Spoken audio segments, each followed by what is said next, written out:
Shalom, selamat pagi. Bersama saya Ardi Loni, saya akan menemani saudara dalam program Morning Devotion untuk mengawali aktivitas Anda pada pagi hari ini.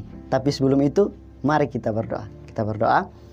Bapa di surga, saat ini kami akan merenungkan firman Tuhan. Biarlah kami boleh mendapatkan pelajaran-pelajaran yang berharga bagi kami, sehingga kami boleh hidupkan pelajaran itu dalam kehidupan kami, agar iman kami dapat bertumbuh kepada Tuhan.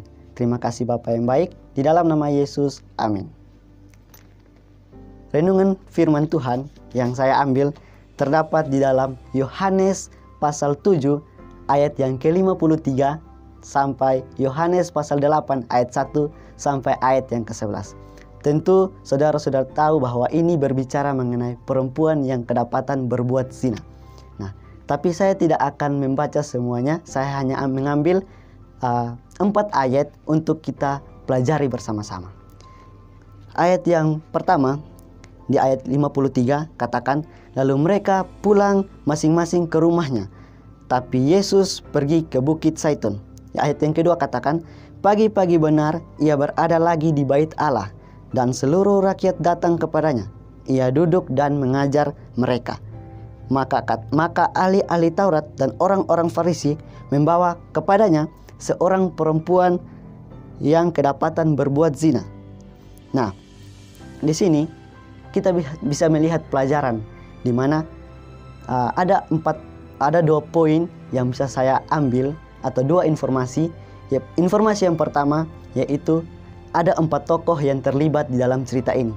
Dan informasi yang kedua, mereka mempunyai suatu kebiasaan yang sama. Nah, mari kita lihat 4 tokoh ini siapa saja. Yang pertama, Yesus. Yang kedua, ialah ahli-ahli Taurat. Yang ketiga, orang banyak. Dan yang keempat, ialah perempuan yang kedapatan berbuat zina. Nah, persamaan yang mereka dapat atau mereka lakukan ialah mereka suka bangun pagi.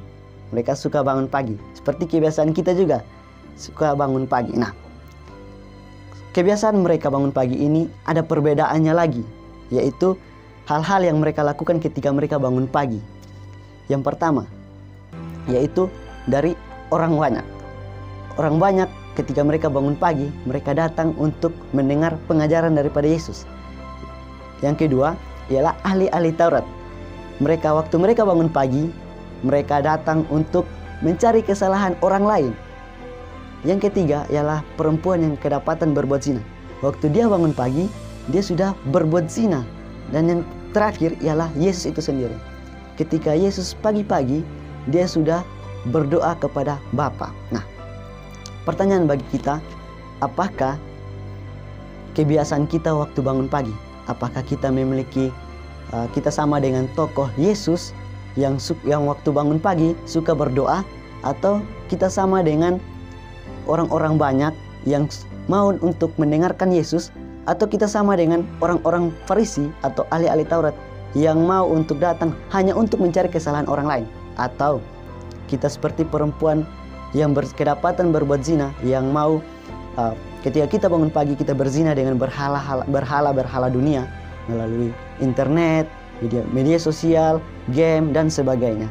Tentunya kita memiliki harapan yang sama, yaitu ingin sama seperti Yesus yang bangun pagi, dia mau berhubungan dengan Bapanya di surga, sehingga boleh menjadi kekuatan bagi Yesus itu sendiri. Harapan saya marilah kita sebagai orang-orang yang percaya kepada Tuhan, marilah kita bangun hubungan kita dengan Tuhan seperti membangun hubungan dengan orang tua atau membangun hubungan dengan saudara. Saya mengajak saudara-saudara untuk mempunyai hubungan yang lebih dekat dengan Tuhan melalui renungan atau melalui doa kita untuk Tuhan. Terima kasih, Tuhan Yesus memberkati. Mari kita berdoa.